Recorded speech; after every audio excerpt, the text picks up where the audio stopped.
Nama Aliando kembali bikin publik geger. Bukan karena sinetron terbaru, bukan juga karena proyek barunya. Tapi gara-gara kisah lama bersama mantan manajernya kembali mencuat ke permukaan. Mantan manajer Aliando, Budila, yang diketahui juga merupakan adik dari ibu kandung Aliando, mengungkap cerita mengenai dirinya yang sudah tidak lagi mengurus Aliando dalam manajemen. Tapi yang bikin publik langsung melongo adalah ketika pembahasan mulai masuk ke persoalan yang sangat sensitif. Beberapa tahun lalu, Aliando sendiri pernah terbuka mengenai kondisi kesehatan mental yang dialaminya. Namun, Budila disebut memberikan sudut pandang berbeda mengenai kondisi Aliando pada masa tersebut. Dalam keterangannya, ia menyebut bahwa Aliando diduga sedang menjauh dari Tuhan. Bahkan, muncul cerita yang cukup bikin publik bertanya-tanya mengenai hubungan Aliando dengan sang ibunda. Budila menyebut ketika ibunda Aliando sedang sakit, Aliando bahkan disebut tidak menjenguknya. Oh, emang dasar. Apalagi yang mau ditanya, buruan. Kenapa pacaran? Lalu tanya sama orangnya kenapa dia kagak pacaran.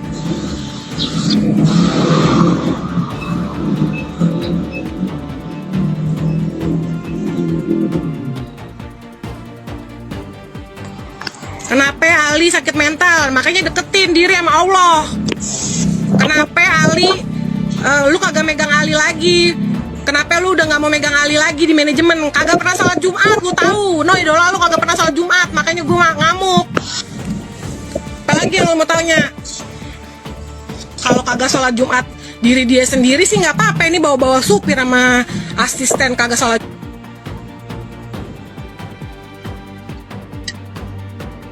Jumat. Sedangkan di agama yang gue anut aja nggak 3 kali sholat Jumat tuh kafir. No, idola lu tuh apa namanya berarti? Gue berhak marah karena dia kecil sama gue, dari orok dia sama gue. Gue kalau udah urusannya di agama nggak bisa ditentuin, pergi jauh, mendingan gue tinggal. Apalagi yang mau lo tanya? Jadi gue berhenti gak megang idola lo karena apa? Karena jauh dari Tuhan. Selalu pada tahu, makanya jadi sakit mental kan.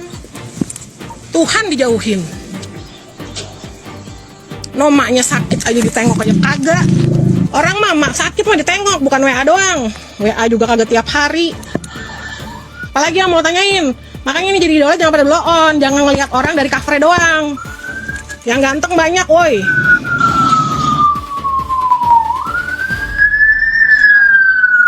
Kalau lu pada tanya kenapa gue gak megang idola lo lagi, masalahnya sepele banget masalahnya.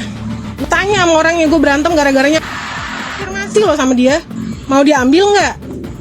Gue gak pernah ngambil kayak manajernya setelah gue nanya mau gak diambil dan dia setuju. Oke, gak apa-apa. Kalau dia gak mau gak gue ambil.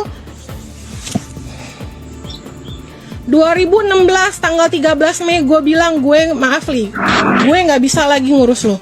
Ya udah, gue bisa pergi, gue bisa mandi. Loh, kalau benar seperti yang disampaikan, ini sudah masuk ranah keluarga banget ya Besti. Dan belum selesai. Budila juga menyebut Aliando sempat disebut sebagai seorang ateis dengan alasan ia diklaim tidak pernah menjalankan ibadah sholat Jumat. Dia sendiri,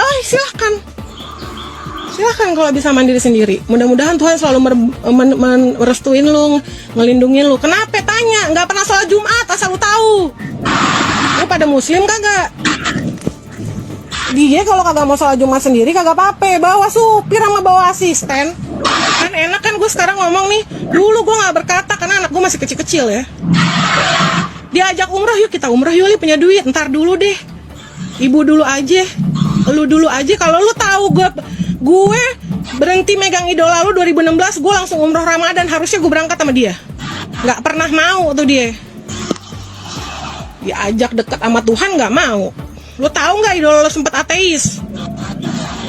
Yang gila.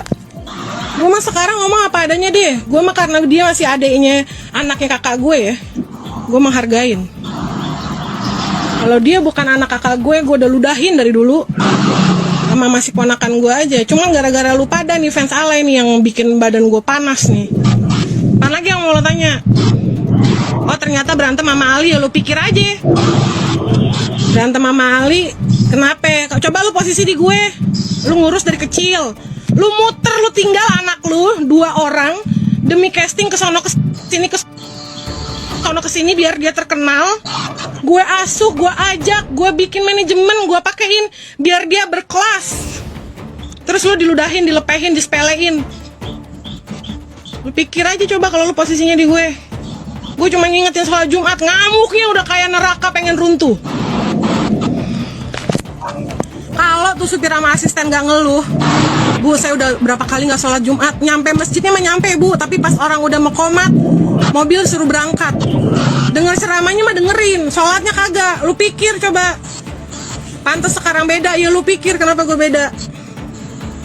Dan Tuhan sayang banget sama gue, ternyata apa? Gue 2 tahun ngurusin dia. Gue tinggal anak gue sama pembantu. Lu pikir dari pagi sampai subuh. Gue gak megang anak gue. Ketika gue berhenti ngurusin anak orang, gue megang anak gue jadi apa sekarang? Jadi drummer, jadi vokalis. Pendidikan bagus, jadi apa? Gue bilang, mana dia? Terus lu pada ngejudge gue, ngetek-ngetek gue. Nah, bagian ini jelas langsung bikin publik ramai. Karena kita perlu hati-hati membedakan antara pernyataan seseorang tentang perilaku Aliando dengan sebuah kesimpulan mengenai keyakinan pribadi Aliando. Apalagi, persoalan agama dan kesehatan mental adalah hal yang sangat sensitif dan gak bisa sembarangan disimpulkan hanya dari cerita pihak lain. Jadi, jangan sampai potongan pernyataan langsung berubah menjadi vonis. Yang jelas, kisah lama ini kembali membuka pertanyaan besar soal apa sebenarnya yang terjadi pada Aliando di masa itu. Apakah memang ada konflik keluarga? Apakah kondisi kesehatan mentalnya berkaitan dengan perubahan dalam kehidupan pribadinya? Atau ada cerita lain yang belum diketahui publik? Satu hal yang pasti, pernyataan Budila adalah versi dari pihaknya.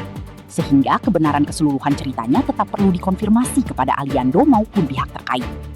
Karena kalau sudah menyangkut keluarga, kesehatan mental, dan keyakinan seseorang, netizen boleh kepo, tapi jangan sampai mode julid berubah jadi mode hakim.